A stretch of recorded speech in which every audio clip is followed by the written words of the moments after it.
All right, so we'll make a start, guys. I'm mindful of the time. Like I said, a bunch of people will jump in. A few people will come a little bit late, hopefully, so the breakout rooms can work. So a quick, I guess, introduction. So Mick Downer, for those, I guess, who aren't aware of his background, he's Australian. He's currently coaching the Canterbury Rams in the New Zealand NBL. Prior to being there, he was in Australia coaching in the NBL, which, how many years, Mick? 9 years, 10 years? 10 where I was actually my job paid, and then maybe another 5 or 6 for the love of it. Yeah, right. So, yeah, so say 15 years experience in the NBL with a variety of different teams. So the Bullets, Perth Wildcats, and the Cairns Taipans, which is where his time in Cairns is where I got to know Mick. And he's definitely one of my, I guess, biggest mentors. And I know Mick sent through, I guess, a little draft of the presentation tonight. And as always, it's going to be very detailed and very thorough. So really looking forward to it. One other, I guess, highlight is Mick, was involved with the Australian Boomers at, was it the 2016 Olympics? You were there? 2014 World Cup in Spain, and then the Rio Olympics. Hopefully the boys can go better this time around. Just so close last time, but we're still trying to chase that medal.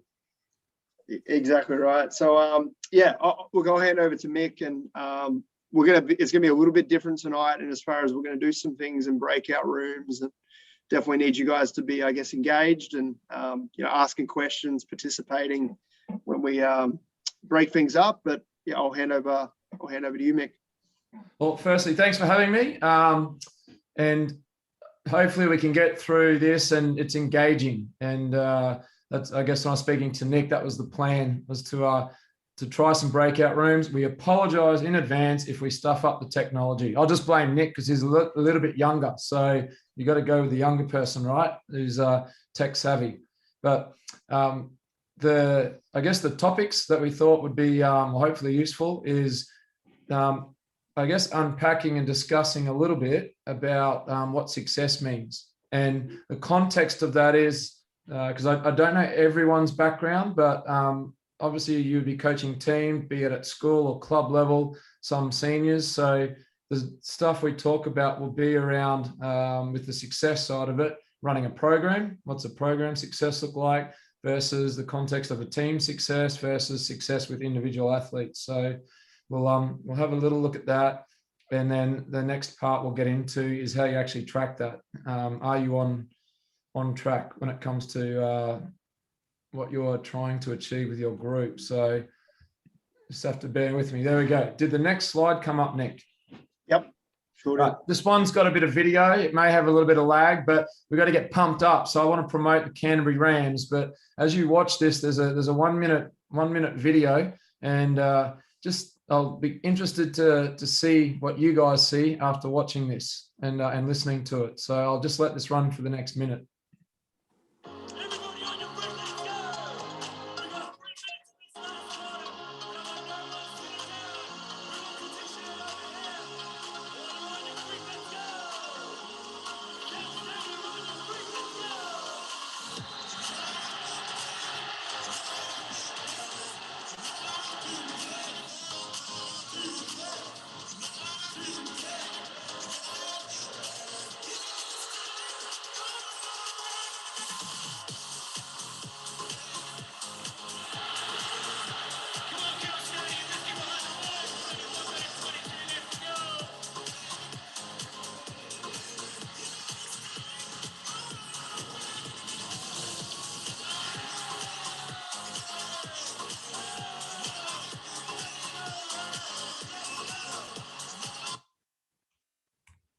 All right.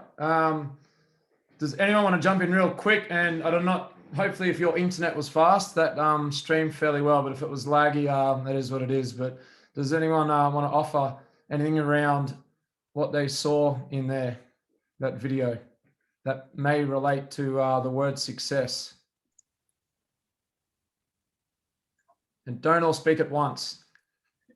You might have to take yourself off mute. Oh, are you serious? Yeah. Sam Pulford, what do you got? I would say that you could look at the success in the building was full. So the program, it was full of kids. So the success is drawing in the younger generation to continue the program's longevity. Yeah, that's cool. Yeah, absolutely. We proudly sold out our 9 home games this year, even though it's a dingy old building to some, but it's the heart and soul of basketball in our city, and it's this old timber building that only holds about I think it's about 1,800 or something like that. But yeah, great, filled with kids and people of all ages watching the game. So, yep. What else? I just thought probably that engagement with the crowd. Everyone looked pretty happy. Yep, no doubt.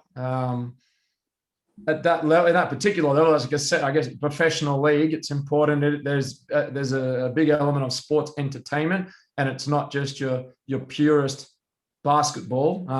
You have an obligation and responsibility to showcase the sport to the community, to media, to sponsors, to corporates, to fans. So yeah, engaging the crowds a really big one as well, for sure. Has anyone got anything else, anything random that they may have picked up? I think Cam Glidden's influence with his mustache and a few kids in the crowd replicating that. It's funny. Well, I see that's still quite a trend, actually, from what I can see on the video. There was a pretty diverse group of players there. We had American imports and local guys and Australian guys, all different ages as well. But that was just me actually pumping up the Rams, and just trying to tie it into this presentation. So we will move on. But tonight, I guess the learning and the sharing, and I hope to be able to through this process with the breakout rooms and that steal some of your ideas as we tank our way through some stuff. And I do have examples of different things in my experience. So the things that we want to cover, just again unpacking that. What does success mean for your program? Could be who's coaching at the school level at the moment. A little show of hands, or club level. And then is it seniors as well, or just juniors? Who's got juniors? Okay, cool. And anyone with the state teams? Regional or state, or that sort of next tier? Yeah. Cool. I'm seniors as well, so both. Cool. Junior and senior. Yeah. Okay.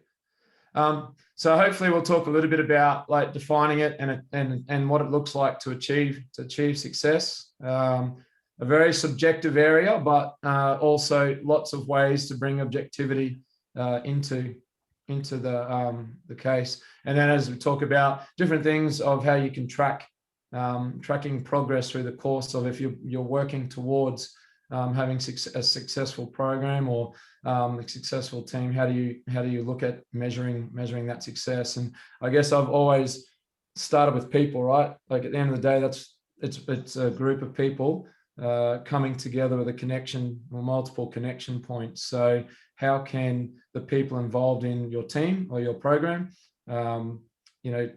improve or enjoy and work towards that success? So that's sort of the two areas of the presentation. We'll keep hammering through because there's tons in this. So just this is a real quick exercise for a bit of self-reflection. So hopefully my transitions work. Did that little continuum come up? Yep.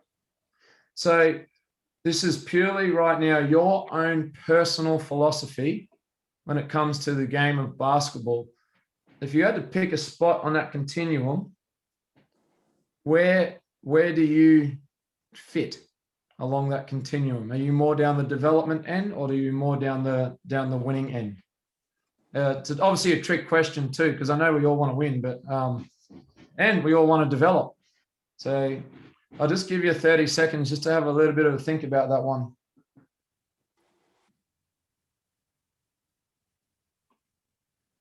And if anyone is brave, they're more than welcome to share where they feel they sit. And just for simplicity, we went minuses and pluses on the numbers if the graphic's clear enough. Josh Atkins, what do you got? Where are you? Probably this season with the team I've got, I'm probably sitting maybe a 5 or something like that. But in previous years with previous teams I've had, it's been sort of well down the -6s, -5s, more just development type stuff for me. Okay. So obviously the type of team you coach you're saying the type of team and the program that you're involved in can influence your philosophy on how you approach developing players versus, the winning mindset? I would say, yeah, it depends on the caliber of players, I suppose you have at the time and the competition that you're going against. Anyone else want to share? I'd probably say I'd be more down in the like -3, -4 area. I just feel like if there is more development, then it will lead to winning as well. That's the way I kind of look at it. Giving them more tools is going to make it easier to win. It's to put a linear graphic up there and to ask such a big question was deliberate, but also a little bit tricky because they coexist, right? It's more a graphic would be more about, I guess, tides coming in. If you're thinking of like the ocean and currents and waves rolling in and out. Like when it comes to development, well, you can't win without players developing their game, whether it's mental, physical, or the tactical side of it. And part of developing your game is understanding how to be successful and how to also win. Winning is a part of growth. So, but it's just an interesting thing to give yourself a bit of context or do a quick self-reflection before we jump into these topics. And the next part of this slide, and I'll just bring it up now, is like for me, it's, there's an ownership group and a director, a general manager, that I directly report to in this particular model that I'm working in at the moment. I've worked for the state association, National Institute, private schools, state schools, an association. So when you are the coach and you have your own personal philosophy, is it aligned with the philosophy of where the school director is at, or the association's coaching director or state coaching director? And because every individual person has their own philosophies and beliefs and are biased by their experiences. And I think it's important that when you start to look into the space of like coaching as a profession, now it may be a volunteer, you may not get paid, or it may be a thing that you get paid to do it, but it is a professional act and service. And when you want to go take on a job and apply for a job, it's important that your personal philosophy has some alignment and consistencies with the organization that you work for. And it may not be exactly aligned, but wherever there's a gap, there is always going to be higher potential, obviously, for tension. That's why, you see it in the NBA and professional leagues all the time. Coaches get fired and moved on. Players get moved on because there's always some conflict around how people view the same situation differently, and that's just life. So I think it's important just to, maybe you might be coaching a young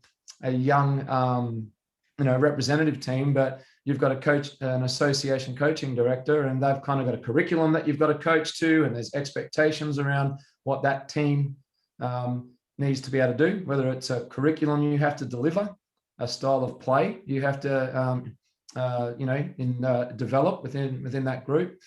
So those things are always there. So I guess the reason I put homework there is if it's something that you want to dig into a little bit deeper, maybe go away and think about where you're currently at with coaching your team. Are you actually, truly aligned to the other management or the people of influence when it comes to those people that hire you to coach that team? So yeah, we'll move on from that one, but always an interesting thing to unpack. So what we'll try now is, how many have we got, Nick? Is it 4 coaches? Well, we got 1, 2, 3, 4, 5. If you chuck me in there, 6.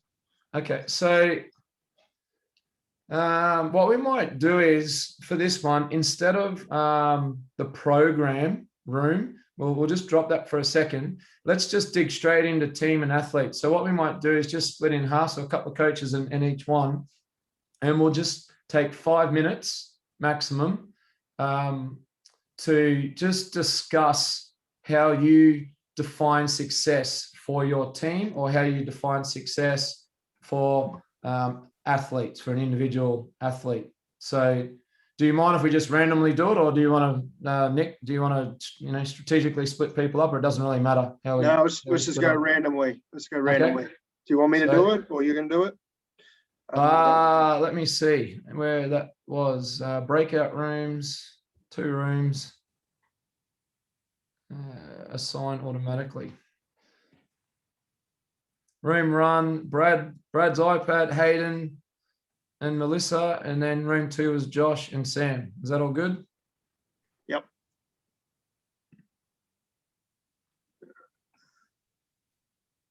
All right. So how's that worked? Yep. They just got to accept, join. All right. I'm joining room 2.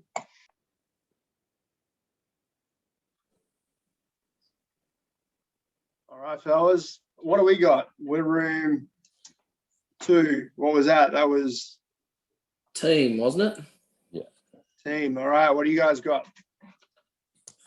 How do you define success for your team? I'd probably define it as progress. Each week getting better. Improvement as a team. There's probably always going to be setbacks. You might have 2 or 3, 4 good weeks, and then you might have a week that's not so great. But as long as the general trend is heading up, that's how I would define it. So it's about, let's just say again, so it's about improvement. Are we improvement from week to week. Yep. And then I suppose that's also relative to where you think your group's at. So if you get your group and you think pre-season, you think, okay, yeah, they're pretty good, and their improvement is, okay, being able to win more games than not. Whereas if you get your group at start, you think, okay, we're a little bit less talented, our improvement's going to be each individual getting better, and then that leads to teams winning a couple more games than they have done previously, and so on and so forth from there. It's all relative to where you think your team sits. And also the level. The success in senior basketball is a lot different to success in under 12s. Yep. What do you guys, if we were to say athlete, like defining success for an athlete, what does that look like? Is it the same? Is it different? That's much the same. Just as long as they're continuing to get better and progress. Like obviously some athletes progress faster than others, but yeah, that's how I would define that. Obviously, there's going to be setbacks with athletes there. 1 week they're really playing real well, and then they go through a bit of a slump where they've to me, that sort of defines what sort of athlete they are when they're having, not playing well, things aren't going their way, whether or not they can pull themselves out of that slump and continue to grind away. What do you think about every time they face a challenge, it's how successful they are in overcoming it. So whether that's, teams are now more locked in on what they're doing, so they've got to work harder, or it's the opposite. They've had 3 or 4 tough weeks and they've got to work their way through it to be able to continue to help their team improve. And then they grow as an individual, knowing that they've come through that hard run, I suppose. Very good, very good. But I think it's all just... No, good. All right, let's jump back into the, I don't know, how do you jump back in? Don't ask me. I don't know. I'll leave room. There you go, down the bottom. Leave room. Yep. All right, see ya.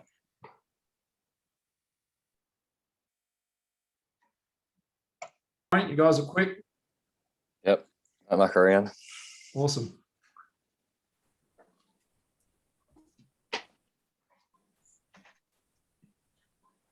Is that everyone back? No, it's just room 2. Are they struggling to leave it? It counts down and closes it. I've got to count down. Yeah. So, mate, it's knock on wood. I don't want to curse this, but we've been out of having to deal with Zoom calls and all that stuff on a day-to-day basis for quite a while now. So almost forgotten how to do it. We've got 10 seconds left, and then the other room will just close down. You're lucky. We're spread out, so we're all across the state, so we still got to do these things. Is Tassie okay at the moment? Yeah, we'll touch wood. We'll find. Yeah. So, touch wood. Don't let the New South Wales people in. Yeah, or Victorians or South Australians. There you go. Just the mainlanders. So we're all back now. Yes, I'm here. Beautiful. All right. How do we go? Who's in the team room? What are some of the things that you want to share real quick? I think we talked about how we define it. I think we come to agreement that it was more setting goals at the start of the year, short term, long term.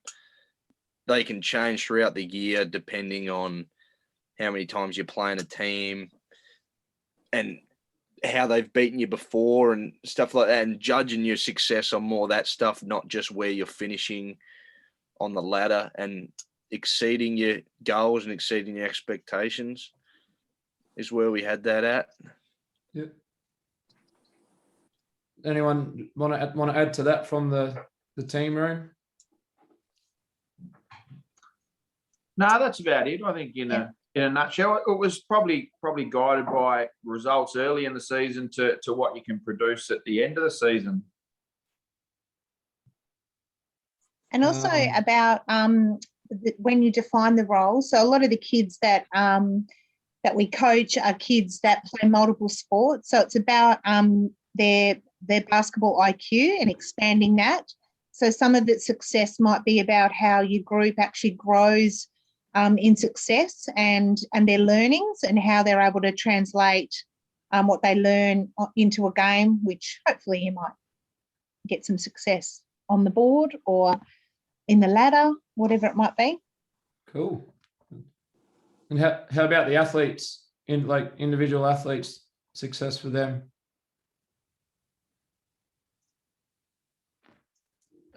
We kind of spoke about the real obvious thing is just athletes improving. So from the start of the year to the end of the year, you're able to see the improvement within them individually. And then that then leads to a greater level of team success. Because if every athlete's improved, you would hope that the team overall has improved. Did you dig into any specifics of improvement, or that's sort of where you're at, just talking about general improvement? No, just general improvement, nothing real specific. The other thing we spoke about was being able to overcome challenges. So that leads athletes to having success, which then leads into the improvement part of it. I think resilience is an ever-growing challenge for all teachers, coaches, people in positions where they're involved with youth. I think it's a big one in the world that we live in today for everybody. Let's keep hammering on. I'm looking at the time going, holy cow, how are we going to get through this? But anyway, we'll just see. At some point, Nick will say enough's enough. So I had just a couple of things here. And this is just more from a program perspective. So this slide, and again, this is purely in the context of, say, a professional club. So I'll quickly hammer through it. But, financially, if we don't survive and do well, then we don't exist. So I hate it as a coach. I hate that that's on there, but that's just the reality, is that we need to be viable. And I don't need to preach that to passionate basketballers from Tasmania who maybe used to be Devils fans way back in the day. But it's important that teams are financially viable, and that's important for us. So, and we can measure that obviously with our income streams and the diversity of that. I think community engagement's a big one. Again, it's a measurable part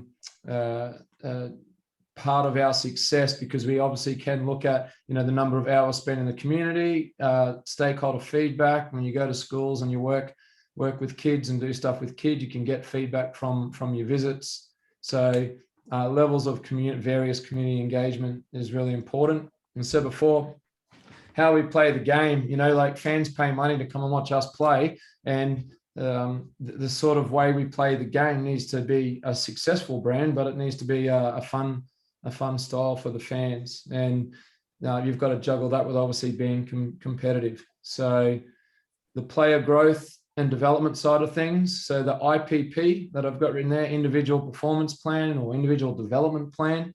I think having a plan for individual athletes is important. You can measure those things, whether it's a physiological thing. The mental side of stuff's always more subjective and harder to measure. But, the basketball side of things, film, they say video doesn't lie. So you can always keep referring to video and break that down. I won't go on to the rest of it, but yeah, there's a fair few things there. So I think there's obviously some correlation between what success looks like for a club and also for a team and also for an individual, because it's just all an encompassing ecosystem. Our individual players are part of the team, and the team is part of the club or the organization. So move on to the next one. I think I talked about this briefly in the introduction, but when it comes to like the actual blueprint, like putting together, someone referred to before about like, setting those goals, short-term and long-term, the group's growth and learning through the season, and, hopefully getting the results in the season as you make adjustments and improve. When I break things down, I always start with people first. Who are the people that we have? What are their strengths? What gaps do we have? How do we connect these people and maximize their talents? Coaching is an imperfect science. What is good coaching? What's great coaching? What's poor coaching? At the end of the day, we're people, and, we're always going to connect well because of our personality profiles with certain other types. And then there's going to be other types that we're just not going to connect well with. And when you're a coach and you have diverse backgrounds and cultures and experiences of the people that you're working with, that's just the way it is. You're going to have strong connections and connections that aren't as strong. But as a coach, it is your job to connect and find any means necessary to be able to help that person's individual involvement. And that could be a staff member too. I've got one of my assistant coaches this year has really improved when it comes to dealing with those real strong alpha kind of competitive male types. He's really grown in leaps and bounds, and that's taken a lot of work and a lot of self-awareness and support and mentorship. But he's really getting a lot better at it, and it's great to see. So always start with the people first is my belief. I think the processes, whether they're dictated to you by the state organization, if you've got selection processes and criteria for kids for state teams, there's always some support there from your organization. Then there's also your own beliefs on, what needs to happen. But I guess whatever your processes are, talking with parents, what the role of the parent group is, versus for us, it might be the commercial team or the messaging that's going out into through our social media channels. Like there's got to be alignment across your club. Another example, like if you're an athlete and you go in and you got your strength coach that says you need to do more of this, and the physio is saying, hey, we need to stop, you need to back off, and then the coach is saying something else. That's the most difficult situation for an athlete to be in. So it's important that you've got alignment across your staff as well, so athletes hear a consistent message. And that, when coaching kids, that literally could be whatever physio the family goes and sees and what their school coach is doing if you're their club coach. Making sure that you've got open lines of communication, on things that impact an athlete's attendance and performance and enjoyment. And I think when you get those processes right and you live and breathe it, that's when the performances really do come over time, when everyone's confident and there's a collective work together. I've got a few more slides there. Actually, I've got one more slide, then we've got another little breakout task. So I'll quickly get through that next one. So, so I wanted to just touch on like coaching philosophy. So what does it actually look like in action when you talk about processes? So I just wanted to share a little bit about my own journey or how I go about things, and happy to answer any questions here. But, you know, if someone interviews me and goes, you know, what's your philosophy? Then, you know, these are the things that I'll always touch on about. I think, you know, when people are challenged in a positive environment, you're going to see, you know, growth in people. So the vision that you have as an organization, or the coach's vision, if it's not a big organization and it's really just yourself, I think, you know, you need to be able to share that vision and articulate it. Your athletes are always at the center of all your decisions. And, you know, the team drives culture. Okay. A coach manages it. A coach can support it. A coach can put players in positions to be successful or unsuccessful. But strong cultures are when players are really able to help drive the standards. You know, maximizing talents is a huge one. When I talk about, you know, what's my philosophy? Well, if people feel they're in a position to be successful, then you're likely to see a more confident player. And I think that's a big one. I believe my responsibility as a coach is to facilitate the growth of people. So again, that's extend them, work, you know, identify areas of their game or their personality or their body that they want to work on, and then put the pieces in place to help them improve in those areas. And like anything, when you work with a lot of people, any strong relationships formed on those cornerstones. You know, if I don't trust you and you doing your job, or I don't trust this player doesn't trust that player, it's hard to play successfully. So trust and honesty are real strong cornerstones in my belief in how teams can exist and perform. And then the last part's the coaching part, the X's and O's part. You know, you really need a clear, I guess, style of play. How does individual players find a level of comfort in playing the game of basketball successfully in a team environment? So, you know, having clarity around how you want the game played and how you can build chemistry within that's a big one. All right, I took a breath. I get on a little bit of a rant, but how has anyone got any comments or questions about that? All right, silence is agreement. Oh no, we do have one. Are you waving, or was that a question? You're all good, Mick. Keep rolling. All right, let's go.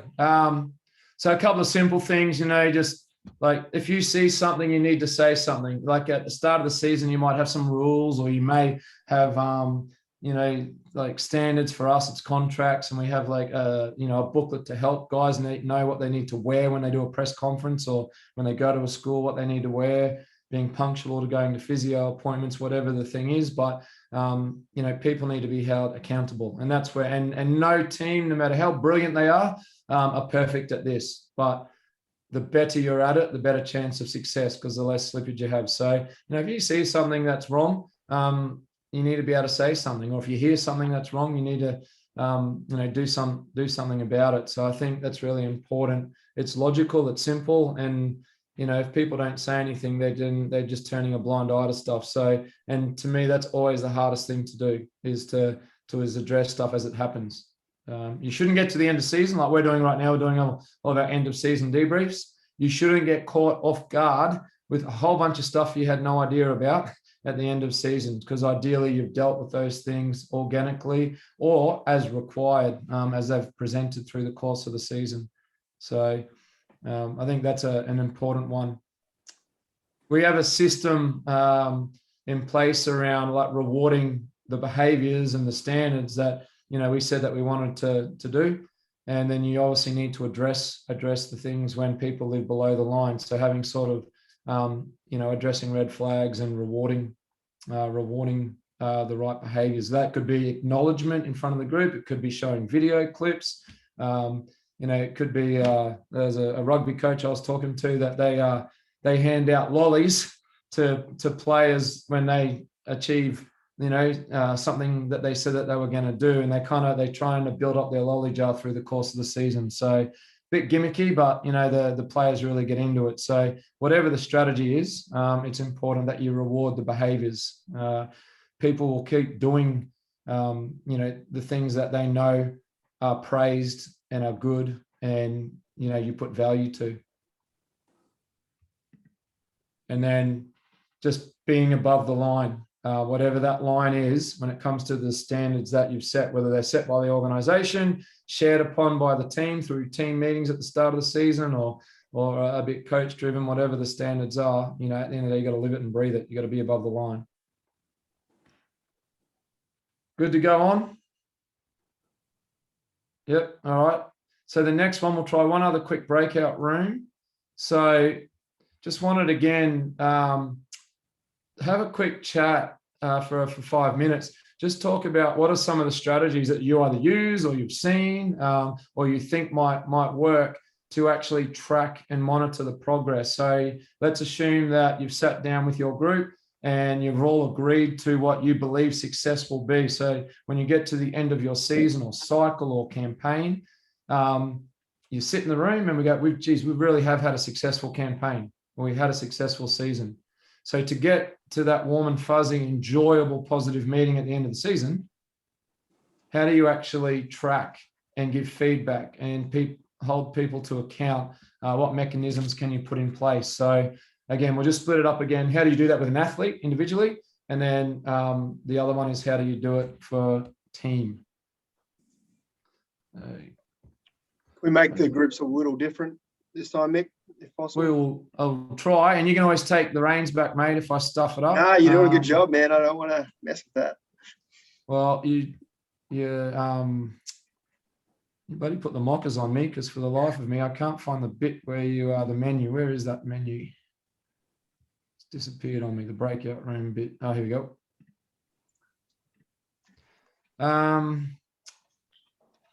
Recreate. Let's see if that automatically. Let's see how we go. I just started the breakout rooms, and we can always move people around. All right, that looks good to me.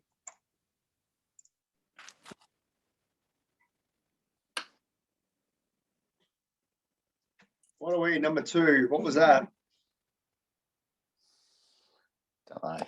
Individual. It was athlete. Yep. Yeah. Yeah. All right, Melissa, start us off. Strategies for tracking progress. I guess if you have it clearly identified at the start of your season, and I guess it's got to be agreed to, where they want to, like, what do they want to achieve? What do you see is possible for them to achieve?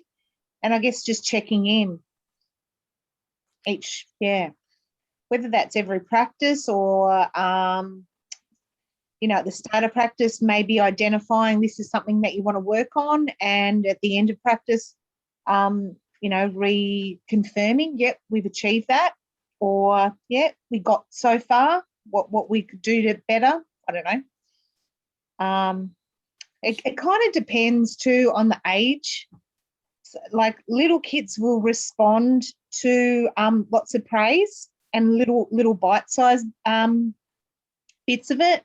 And obviously repetitive practice. Yeah, so probably difficult to nail it in one, but I think consistently going back and reviewing it, and also sometimes you have to remind them, hey, you did that really well. That was great. That's what we wanted to achieve, and you did it. Yeah. What do you think, Sam?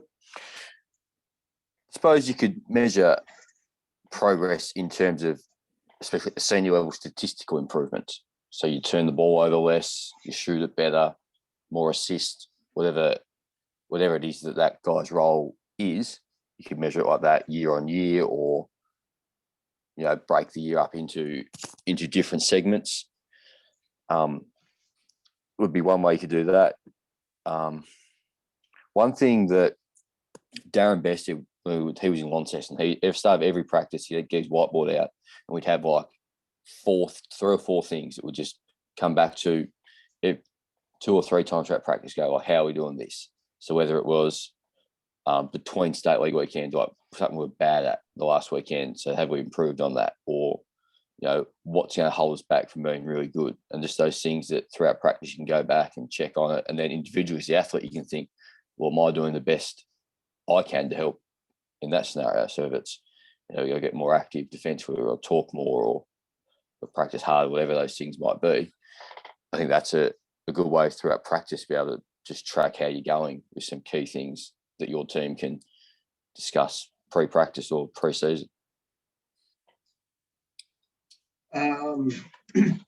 What I would say it was juniors, right? So maybe more, more so I guess, what do you think? So tracking, talk about stats. Is there a way, something that I guess you can get an objective thing to track? Thoughts on that? An objective thing to yes, stats. Yes, you don't always take stats at junior level. It can be about how they might have executed a specific technique, like it might be how they reacted on defensive transition. We got better at that throughout that game. That was a goal that we had set. Individually, you were the leader. You talked it up. You got the team involved. That sort of thing. Yep. Welcome back, everybody. Hey. All right, let's go. We are measuring success. Let's go with individual athletes first. Who wants to share? We kind of spoke about two ways you could look at it. So at the junior level, it's like kind of athlete goals versus outcomes. So an athlete's goal is it could be whatever it is. So then you can track that throughout the year. Is that something they're getting better at, whether it's a skill or whether it's a behavior or a habit or something like that? And then more so the senior level with guys is statistical improvement. So whether they shot the ball better or turned it over less or whatever their goal was for that year or that season. Cool. Any other? You're the spokesperson for the whole room. Is any other for that before we jump onto the team or the people from the other room? You want to add to? Is there anything you can think about around tracking athlete success? All right, teams then. What did you guys talk about in the teams?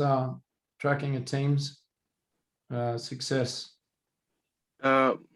We based it off two things from like leading off the goals, which were like statting and film.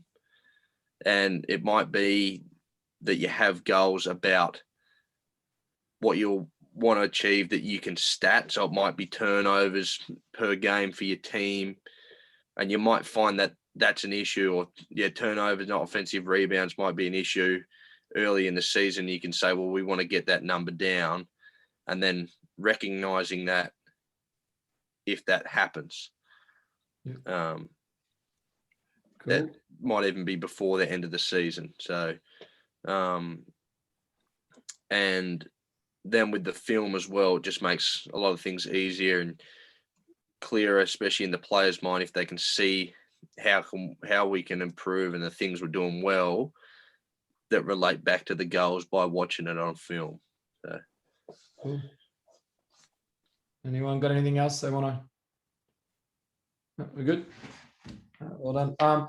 The next group of slides, I've got just pretty much examples. So I've pulled together different things from not just the Rams, but with our high school academy. Anyway, we'll just get through them. I'm happy to email after this, Nick and I, if there's anything at all that was of interest. Some stuff's online on our websites, and then I'm happy to always share. I'm an open book when it comes to resources, so happy to send stuff through. So this next one here, processes, which I think for relevant for both the team and individuals. So there's always that balance between, like, when you're giving feedback, monitoring how the team is progressing, or the individual is progressing, it's that feel around what do you have actually organized versus how do you do it organically. So we've got a guy that's having a serious situation in his relationship, and we're not aware of it at the time, but he's just not himself, and he's come to practice a couple of times. He's just not quite himself. Like if you have like a routinely small group check-in, which we do each week, but that's not for another 2 days. Well, it's no good letting that thing like fester for another 2 days. If someone's not displaying their normal behaviors, logic would say that, try and see if there's a way that you can support that. So I think, just organic catch-ups and meetings and just quick conversations is a really important, informal way to do things beyond just having, whatever other formalized process you got in place. So I just want to re-hit again this first table here, maximizing talents, like having that clear understanding of what this team style of play is, gives players context. They go away and they think, all right, how am I going to fit into this? I think when people feel valued and their talents are respected, then they can become a critical cog in the machine that is your team. So, if they're not valued, if they're disconnected, if they don't feel like they bring their talents to the group, or they aren't recognized. And that may just be a great screener. There's a recently retired legend who I believe is a consultant for the Jack Jumpers, an undersized forward that never really shot the ball well professionally, but somehow played for 20 years and has won more championships than anyone can imagine. That's Mika Vakona. And, he found a way to be valued because of how hard he played, and I guess his talent was respected because of how hard he played, and a phenomenal screener and just teammate and rebounder. So it's not all about, all the workout one-on-one moves that you can do. There's always lots of things that any player can bring to help a team be successful. The other bit around, I guess, tracking stuff is understanding who you're dealing with, right? Like how they learn, how each person, if they have any, learning difficulties, or just a natural bent on learning better. Some people you can sit and watch video with one-on-one, and they like to see that. Some players want to watch the whole game. Others, how you deliver the message and how much there is important as well. So being conscious of that as well. And everyone takes feedback differently. So, there's no cookie cutter, black and white way to give feedback to 10 different humans. So again, that's always a challenge as well. And coffee catch-ups, or whatever the equivalent is, I don't know, was it macchiatos or something, but whatever the fancy drink is for the young people of today, just some sort of informal catch-up is good. So here's just a sample. Again, I got lots happy. This is, I don't read it all, but all that is just, it shows you a summary at the top of what our defensive style of play is, what our identity is going to be, and then it gets into some specifics. Again, happy to share that. Absolutely. And then we've already talked about it, your group that talked about the video. Has anyone who's using video or has used video before for, what was that one then? The name didn't come up. Is that a yes or a no? No, that's a yes. All right. Obviously video is the truth serum. So it can be really powerful. And then the coffee. All right. These next few slides, I'll start big picture and work down. So this is just a sample. It's actually on our website, but this is just a snapshot of our curriculum. So this is for our Mainland Eagles, is our high school age athlete. And in the South Island of New Zealand, we don't really have, what is it, Nick? Is it the NPP and SPP? What's the current? Yeah, SDP and HP. SDP, yeah. So our equivalent to the SDP would be this Mainland Eagles program. So this is a public document that we have in our manuals. We talk to parents about, and hopefully are held accountable to the actual stuff that we're trying to deliver in the different streams. I'll just hammer through these because there's a lot. So that's the big picture. And then now when you get into, as a coach, planning stuff, the way my brain works, I'm always all over the shop. So I actually need I need a lot of organization, purely because the way I'm wired. So, I organize things into streams and then dig down. And essentially this is just a checklist. So when it comes to are you staying on track through the course of the season or the preseason, I literally have an A3. You won't be able to see it, but it's up against my wall here in the office. But I literally go by and just tick every time we cover these situations at practice to make sure that, we've done our stay go reads 3 or 4 times. We've really worked on our face guarding defense where, whatever the area is. But I find that to be quite useful, having like checklists to help you to stay on track. So again, happy to share any of this stuff. And then you get into the actual daily process, or whenever you get to train your teams. So having a training plan.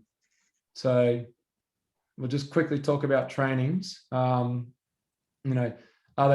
you organized, and are they clear? Do you actually have realistic outcomes for the drills that you've selected to run? I'm a big one on incentivized drills. So not so much penalties, but like win sheets and tallies and that sort of stuff. For any individual that's part of a group that wins, we keep tallying up wins all the time. That's a fun way to facilitate people valuing the competitive side when you are doing competition versus when you're doing non-competitive but teaching and breakdown stuff. And then that third point, the non-negotiables, when you've got your practice session and you've talked about, every team goes, we're going to be a great defensive team, we're going to do this, we're going to do that. You've got to have some non-negotiables. And that's the stuff, if you see it, you've got to address it. So hands up on closeouts is what that's supposed to mean. That's got to be a non-negotiable. So, and then resilience. I think someone talked similar to that, and I framed it as the word resilience, but I think having some sort of drills or scrimmages where you're fostering, a bit of toughness, like it's not that easy. You've got to get 5 stops to get out of the drill. Or it's, we call it a kill over here. It's a pretty common terminology, but when you get 3 stops in a row in a game, that's a kill for us. So, we'll have a game where we just play. There's no scoreboard. It's just the first team to get a kill will win the game. And that may go for 90 seconds or it could go for 7 minutes. So I think resilience as a theme is an important one with people these days. That's just a sample, and it doesn't matter what it looks like. One of the most brilliant minds I've ever been around. His name is Andre Lamanis, our former national coach, and formerly with the Brisbane Bullets and the Breakers. He still gets the old handwritten paper and, does his chicken scratch. And as an assistant coach, you've got to try and decipher it. So it's not so much the format that you use, but it's having the process, I guess, in place. So again, I'm happy to share some sample practice sessions too, if you like any of this stuff, or more welcome feedback too. All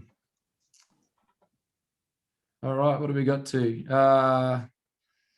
Feedback loops. So when you're talking about tracking progress of people, there's lots of different aspects. I'm glad one of the groups talked about athletes, so their goals, having their process goals versus outcomes, and it could be skills or it could be behaviors.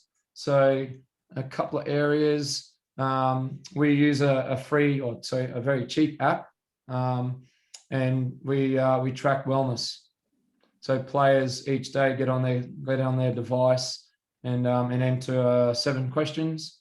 How they slept, like the quality of their sleep, how they're feeling, are they motivated, are they fatigued, do they have their level of muscular soreness, and there's one other one, and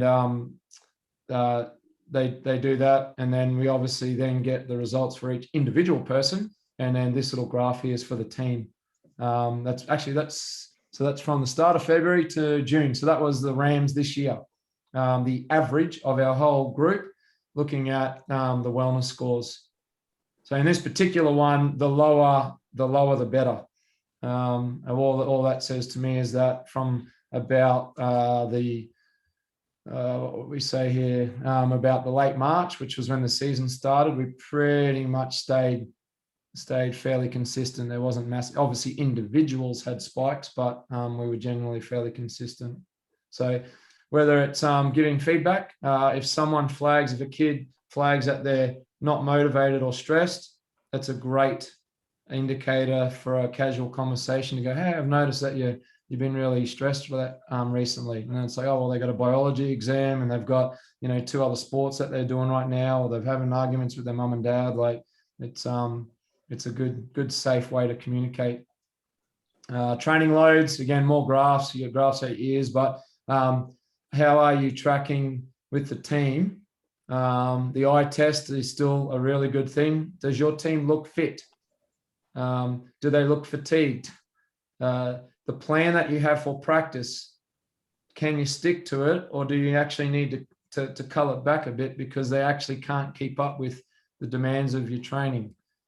Getting feedback from someone to come and watch your practice and give you some non-biased observations around how your training's going, like getting a peer to help you. There's lots of ways to get feedback through the course of your training sessions.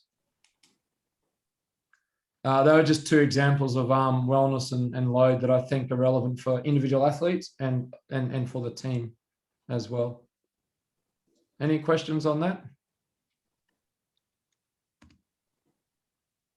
All right.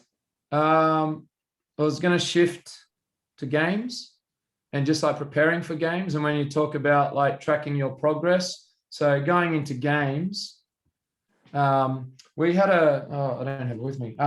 We had a bit of a season theme this year that was built around Star Wars, the Star Wars franchise. And so all the players got a book. And so within that, the journal, that's where we put all of our like notes and game planning and that. So this is just a screenshot of part of a page. So the language is around attacking and battles and missions, because we use the whole Star Wars geeky thing. The light versus dark and good versus bad. But so a game for us was a mission. So at the start of the week, we always had the objectives, and so the objectives for that week wasn't winning the game, but based around the previous week and where the team's currently at. And so we would have a group meetings about that to talk about hey, we really need to take care of the ball this week. Our real focus going into this game is valuing the basketball, or our shot selection. We really need to improve our shot selection. So that would be a shared process. Going into games, the targets, that's literally like the scout. So are we really going to try and play through the post a lot? Are we going to run a lot of pick and roll? Are we going to increase the tempo in this game? So, having some targets. And then the enemy profile was, hey, what are we up against? What's the main things from a general point of view? And then we kind of just work through some different stages of, as we watched video, the guys in their journals were able to draw diagrams, write notes. We chunked up our video sessions, and we had small group meetings. So that was sort of like our process going into a game. And so as you got to the game, again, the terminology is around the theme, but we always had our video scout. We had our training sessions, our war drills. We still did our little 1-page, what do you call it? Like just the paper scout, the PDF that we would send to the group. And then we'd have our game day shoot around. So not always practical or relevant, not relevant in a tournament. You can't do this when you're playing 2 games a day in a tournament. You can do an abbreviated version of this, but I guess for us, that was 1 or 2 games a week. You're able to do that. Is there any questions about that? Or does anyone want to ask any questions about preparing a team for the games? Someone will have to ask a question before it's over. But you'll have to go off unmute if you do it. All right, in games then. So we've trained through the week. We've had different training sessions. We have lighter sessions that are more skill-based and concepts-based. We have which was what we called our armory sessions, our combat sessions, where our heavy session, we normally had 1 or 2 of those a week. So that would be the real intense, a lot of scrimmaging. And then we had a recon session, which was the day before a game, where we still scrimmaged a little bit, but that was really scout specific. So each practice session wasn't the same. And I think the feedback, the guys really enjoyed the different types of practice sessions. And that was all planned around loads and the sports science people and all that sort of stuff as well. So when we got to the game, our KPIs for the game, we chose stuff that wasn't on the stat sheet that you get from FIBA Live Stats. So you get that anyway, and we can extract information from that. But what we looked at was, how many deflections that we could get. So when we're playing defense, if, a player goes to make a pass, can we get a deflection on that? Strikes were like getting a 5-second call on an inbounds pass, an 8-second call in the backcourt, 24-second shot clock violation. So forcing a jump ball and a change of possession arrow, that was another one as well. So we looked at that and talked about kills before. And at the end of the day, how you shoot the ball, how you shoot the ball, but also the opposition. So in games, shooting the ball and possession, the offensive rebounding, they were stuff. So this was actually done on Sports Code. We had our analyst that was doing this live. So we would have like a monitor set up next to the bench, and this information was coming live. I feel it should just validate what you see in a game. If you're turning the ball over 3 times in a row, or if you've got a few stops in a row. But sometimes you do miss stuff, or you don't see some of this stuff, or hey fellas, that's 2 stops in a row, 1 more to get a kill, or hey, we've got 4 deflections, we need 1 more to hit that target.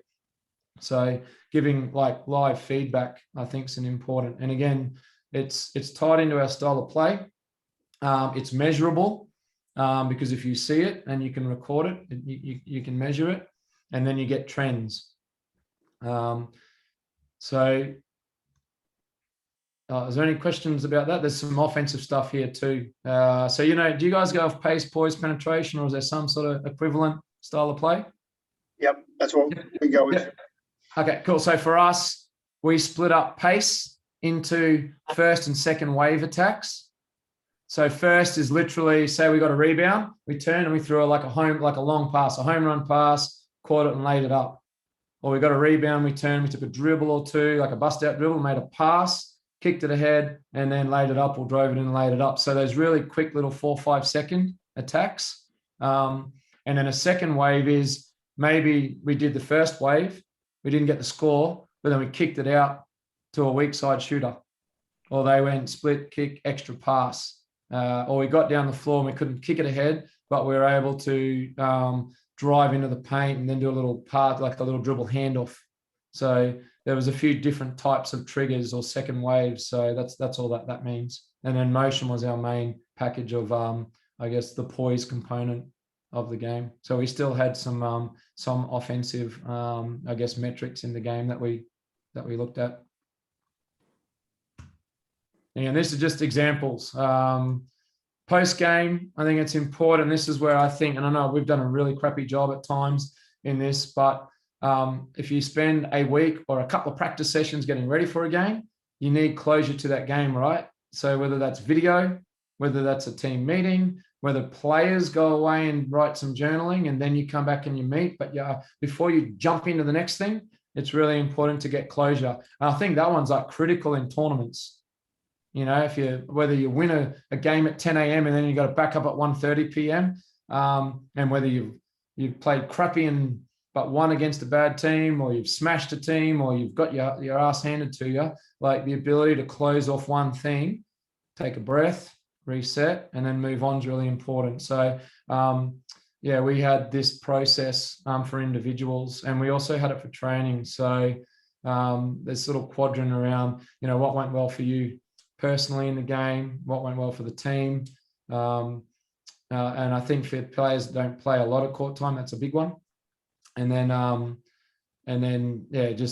what didn't go well. And so like just being able to jot down those things and then talk to a coach about them, what were the key learning outcomes. So the bottom few lines, there was another page where they could just draw diagrams. That's what they filled in when we were watching video after a game.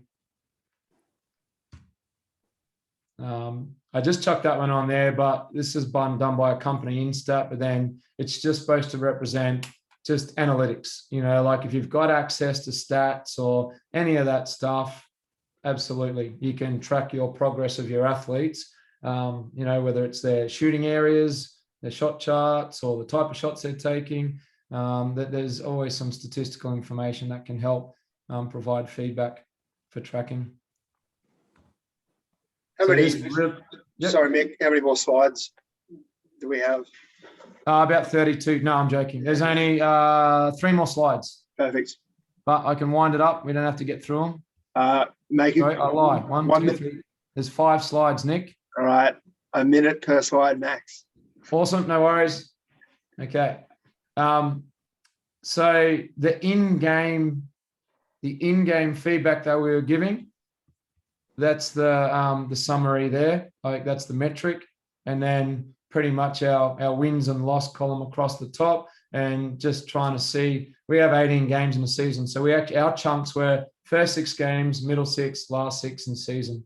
So I think chunking the season up's a good way to do things as well. Again, statistics, unless you get a good package of games, it's very hard to get accuracy with statistics. Even things like plus minus in games, like it's a guide, but it's not the Bible. You know, an example being we had one guy who was -5, but the couple of minutes he played, when you look at the video, he actually played really well. But we had a guy get really poor closeout, gave up and made 3, and another player did a turnover and another made 3. And at the offensive end of the floor, we took good shots for a couple of possessions, we just didn't make them. So when you look at that sheet and you go, -5, man, I should be playing that guy. But when you actually watch the video, it doesn't always marry up. So my only warning thing would be always understand the context behind the metric or the stat. No matter how advanced it is, make sure you understand and you marry it up with the actual what happened before you go all in on a metric. All right, 1 minute and counting. Video. This is just a sports code window. So that was just to show that not just analytics and that, but I love this graphic. Have a look at those red jerseys. How's that for the pack line defense right there? Probably need a bit more ball pressure, but so and again, I put that on maybe because you could see the themes of the rows. Can you see that text clearly? Or yeah, so this game D trends was a big one coming out of it. Our scout D, we had that chunked up to some different game plan things. There's a game where we were inconsistent with how we rotated, so there were some good examples. And then winning the one-on-one battles, close out, sliding your feet. So about 80% of those clips are positive, but you know, they address different things. And then you see our attacks as examples of our attacks, and then us actually executing our game plan on offense. All right, that was that minute. What else we got post game? This is an extract out of the book again. So that was actually the scout for that particular game, how we're going to guard ball screens, the post, and how we're going to disrupt, and the whiteboard. So basically that's what's on the whiteboard pre-game. The whiteboard would have less words, but an abbreviated version of that. So post-game, we go back and revisit that game plan. Did we do it? Rate it. You know, do we get a pass mark or not in those different areas? And then again, more statistics, you know, is it your play types, your breakdown? Is it your lineup analysis? Like there's for us, we're lucky, but there's a myriad of, we've got 4 university students doing an internship. So that's the space that they live in, and then give us like a summary report. So we're really kind of lucky in that space. But I'm a bit of a geek with this stuff, so I do spend a little bit of time on looking at this stuff. All right. So one more than individual. So talked about chunking up the season. Again, that's just a heat map. We were below the average in finishing around the rim this season. So it's an area that we definitely need to keep working on. Corner threes, we didn't shoot corner threes as well compared to the league average. Was that metric there. And then these ones here, the team summary stuff, you can see the greens. We're a very good, rebounding side. We did well there, and we were pretty good for a team that we were 9-9 this year, just missed the playoffs, the top 4. We were pretty good defensively. for a team that's not one of the top 2 teams. So offensively, though, is the area that we definitely struggled a bit more this year. So anyway, I just wanted to, there's some metrics there that are a bit more advanced. So I guess the message on this one was, using a bit more advanced stats if you are going to get into metrics, and comparing your team against the rest of the teams in the competition, if you have that ability to do that. Okay, individual plans. This is the last thing, Nick. So quickly, anything to do, whether it's a shooting plan or skills work with players, start with the person. I've hammered that point home, and their personality, how they learn, how you can talk with them. Is the program personalized for them? And are you clear about the process? And at the end of the day, you need patience. It takes time. Adolescent kids growing, going through peaks and troughs and all that stuff. So this one here, and again, I can send you a copy, but because it might be hard to read, but we have like these development plans for our high school age kids that look at their load management. So they sit there and we work together on all the commitments they have each week. We definitely track their academic information. And then this was their personal growth areas. So when you talk about, personal goals, what they wanted to achieve, and then it just keeps going. There's the same stuff, but for athletic goals and then basketball goals. So that's for basically the SDP type program, tracking those things and giving it a time frame. The bottom of it that's cut off when you talk about resetting or refocusing or fine tuning the goals. So we would have periodic meetings with the athletes and their parents to cover that. And this is also related to it. An example of a shooting plan. So similar kind of template on the right. What are the 3 focus areas for you? You can't fix 10 things when you're working on your shot. We have some tests in that just for a bit of fun and competitiveness and repping it out. But just some observations and some action plans around how to improve. So we video a player. This is a former Rams player. Video them, take some shots, some snapshots, and then just give them some feedback. So I think that's something that they can see. Ultimately, players feel it, and that, because the thing I know is when you're trying to help a kid with their shot or an adult with their shot, how many makes they get when it's going to take a period of time to make corrections, like that can't be the number one focus in the short term. It takes time. So you've got to be able to give them feedback if they're improving the biomechanics or the catch of the shot, their follow through, whatever the thing is that you're working on, like that. Put your energies in the process and feedback to the process.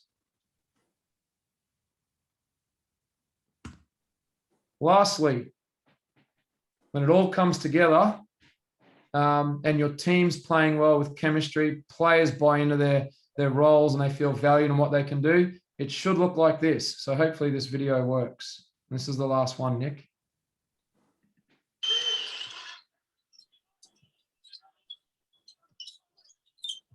Nice pass. Maybe a bit.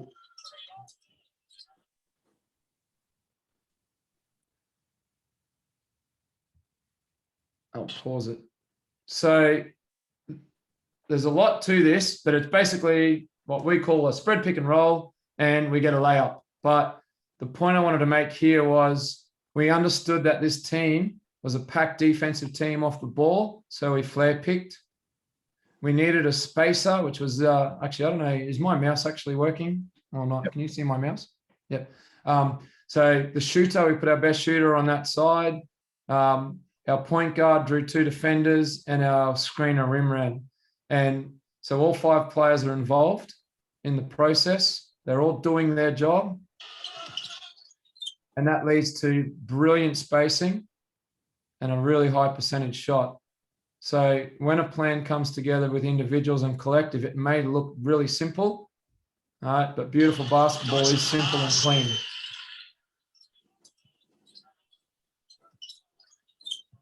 Nice pass.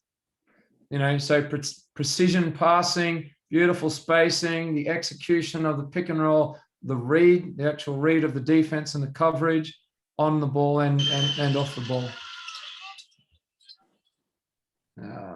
And then that's what I had, Nick. Awesome. And I know one of Wano's favorite quotes is, the worst thing to do at the end of a presentation is, say, are there any questions? But is there any last minute questions for anyone? Mick's got his email address there. So I'm sure if, like Mick spoke about throughout, if you do have any questions or want any of those, training plan examples or whatever, don't hesitate to reach out. And we'll make sure we get a copy of this video and the slides to you guys as well. Just so I know every time I, listen to you talk, Mick, I always pick up a variety of different things. And like I said at the start, super detailed, and you just gave us a lot of information then. So I guess for everyone, I really would recommend going back and going through the slides, watching the video again, because you'll be surprised at how many different things you'll pick up the second or the third time when you go through it. So if there's no other questions, which doesn't appear like there is. There needed to be one, surely, just one. No one wants to be that person. I got one just on the stats during the game. Do you find it helps the players work harder if you say, like, we need one more deflection this quarter, instead of after the game going, we had 19, we needed one more? Yeah, I think the thing, again, come back to people, right? Like, we got this little point guard in our team that if I go, man, you're soft as shit tonight, you need to get out there and get some deflections, he'll be like salivating, and I guarantee in the next minute or so, he'll probably foul once, but he will definitely get a deflection, because he's that guy that you can motivate that way. Whereas with another player, it may be, hey, what we really need you to focus on is keeping your head nice and relaxed and still, and looking at his chest so you can stay in front of the ball. And when you do that, great, because now you're going to be in a chance to then try and pick the pass off or make a play on the pass. So live feedback to that person the right sort of way. And it's never perfect, but I think if you're conscious of giving feedback different ways to different people in the heat of battle, then because that's the thing that we do have a bit more time, whereas players on the floor, they don't, like they need to be direct with their communication, and they've got to get to the point. So I believe live as it's happening, and preempting stuff and challenging, giving some people, you need to help them calm down before they check into a game. Others, maybe they look a bit flat, and you got to challenge them. So absolutely. The more you can do that, utilize an assistant coach if you can, or utilize another player. If you're focused on the game, I often do that. I'll go to one of any guy and say, hey, this guy's going to check in a couple of minutes. Make sure he's fired up and he's ready to get into that rebounding contest. Whatever leverage you can use is important. Awesome. Thank you. All right. Well, I reckon we'll wrap it up there. Thank you again, Mick, for your time. Really appreciate it. And I wanted to point out it's nearly 11 o'clock over in New Zealand, so I appreciate you staying up nice and late to chat hoops with us. Thanks again for your time. And like I said, everyone else, we'll get a copy of all this to you all. So thanks, everyone. Email me if you got a question. Happy to help where I can.